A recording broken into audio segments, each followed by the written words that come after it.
The ShelterBox deployment to the Philippines in December 2012 again highlighted the vulnerabilities some people face in their own home. Joe Mindinao lived in a community on an island off the coast of Kinablangan when Typhoon Bopha struck. Like the rest of his community, his house was destroyed and he was forced onto the mainland to find help. The wind was already very strong and I was alone in the house. And at around 12 to 1 o'clock, there was a blackout, total blackout. All the trees, the coconut were falling down. I just hid under my bed, and in 3 minutes, when I was already under my bed, the coconut fall on my bed. I thought I thought I would die. Since the typhoon hit, the island has been declared too dangerous to return to. Like many, Joe not only lost his home, but his land too. John Cordell is a ShelterBox response team member. He arrived in country shortly after the typhoon to assess the need. We viewed a region which had been completely thrown onto its back. People were still trying to carry on locating families, loved ones. A storm such as this has never struck Mindinao before, but it also left people with a great deal of confusion about where they would find their future. The world was no longer the world that they remembered.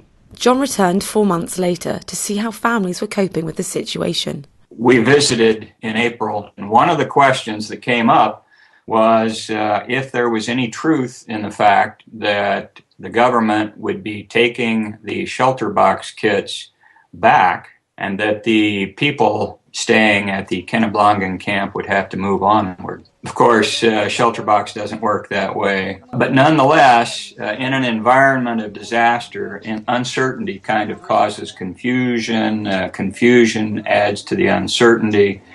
We actually wrote out a very formal declaration that the ShelterBox kits belong to the beneficiaries permanently. We, John Cordell and Sam Hewitt of ShelterBox, hereby declare to the people of Kinablangan that those families who have received ShelterBoxes own them in their entirety and will never be asked to return them to ShelterBox or any other person.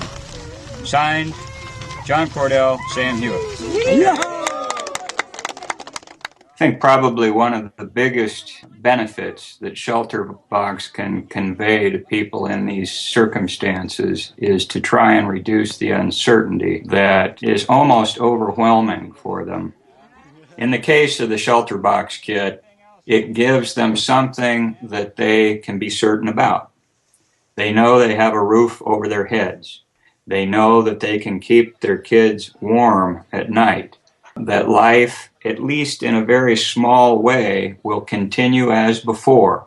What they know is that their immediate needs can be taken care of. ShelterBox donors provide much more than physical objects. They provide certainty, safety and peace of mind to families when they are in desperate need of comfort. Visit the website today to see how you can help.